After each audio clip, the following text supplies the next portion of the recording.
Hi, in this screencast I will demonstrate how to use temporal logic patterns in order to specify contracts of components. As an example system, we have here a safe engine system which has two inputs, a stop command and a start command, and an output state, which can be either running here or stopped state. I've written several requirements in natural language, and I would like to specify them with you here in the following. Our first requirement is that whenever a stop command comes, the system should get stopped. Let's specify this. So this is a typical response pattern. So let me write here response. So we have an event P and then a response S. So the event, our event P, which causes a response, is that the stop command top is true. What should happen whenever a stop command is true? The system should respond by going in a state top being equal to stopped state. When is this response to be performed? It is to be performed in a certain scope, and this is the second part of the pattern, the scoping. This is globally. So in the inspector window here, we have a figure illustrating intuitively the scopes. Globally means that a certain property here, like stop command should cause a response to go for the system to go in the stop state, should be true throughout the execution of the system. From this high-level pattern, low-level LTL formulas will be translated, and they are used with NewSMV for performing verification. Let's have a look at the second case. So my second high-level requirement is that after stop command until start command, the system should stay stopped. So the system should not start by itself. So how about we write this? So I have here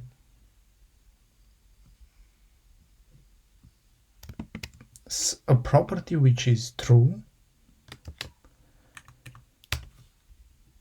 in a certain scope. So my system is state top is stopped is true after stop command until start command. So after Q until R, after stop command until start command. So if we look at the intuitive figure, we see that this is exactly what we want. We want that our system is always stopped after Q, after stop command was true, until start command is true. Another sensible requirement would be that the system should not start without an initial start command. So this is a precedence pattern. And I said here that I'm instantiating a precedence, and the start command precedes the system going in running mode. So here start command top precedes state top equals running globally. So again, looking at the explanation here, the starting of the system given by this predicate state top is running should be preceded by another event in a certain scope, always in our case, so globally, and our event is start command is stop.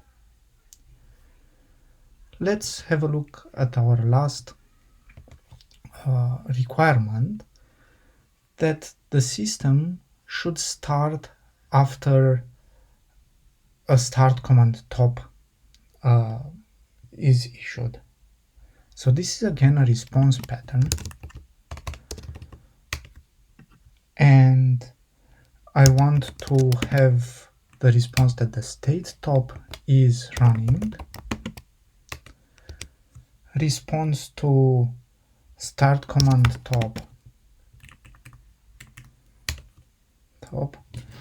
and not stop command top. So stop has priority over start globally. So here are different instantiations of temporal logic patterns to specify requirements formally, and these specifications can now be checked. I've run new SMV, LTL was generated, new SMV run, and now we have identified the problem here. The problem is that we have a failure, and we would like to understand better what is this failure about. And in order to understand the failure of this requirement, so basically of this property, we need to see how the start command, stop command, how they evolve, and how the protection outputs evolve for start and stop. How about we write them here? We see these evolutions. So whenever I'm typing here some string, the counterexample will be filtered according to that string. So I've typed here stop, then the counterexample entries only containing stop will be shown. In order to make more advanced queries, I would like to enable regular expressions. So now this would be all stopped, or, and now I'm writing a regular expression. Start or protection,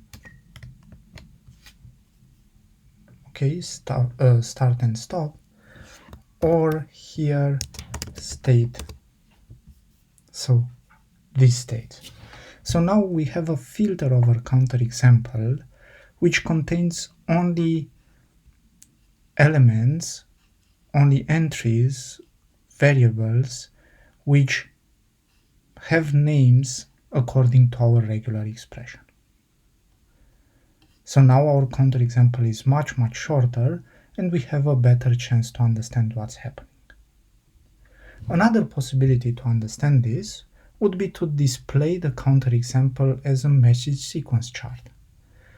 So I'm clicking here show MSC, and I would like to display here to select what elements are to be displayed. And I want to select here the input, the start and stop command, and see how the protection unit works.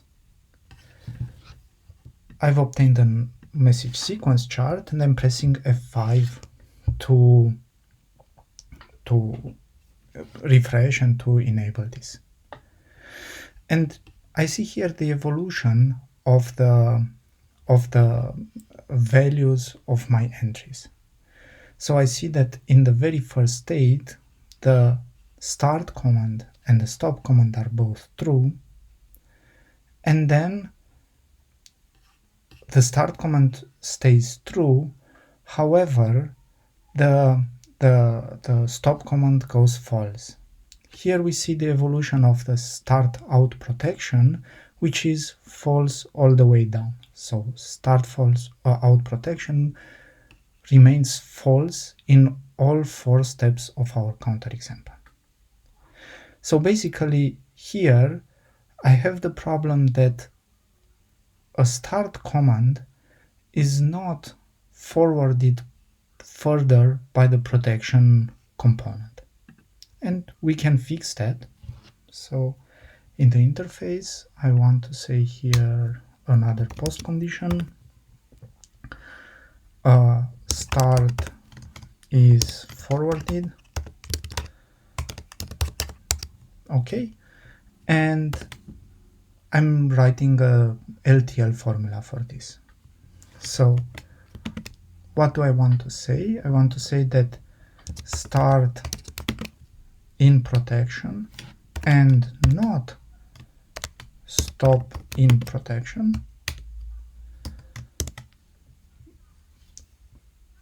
brings me to the fact that my start out protection is true. So basically I have a start here, the stop is deactivated, then means my output will be start. I'm running the verification again, and now the properties are successfully verified.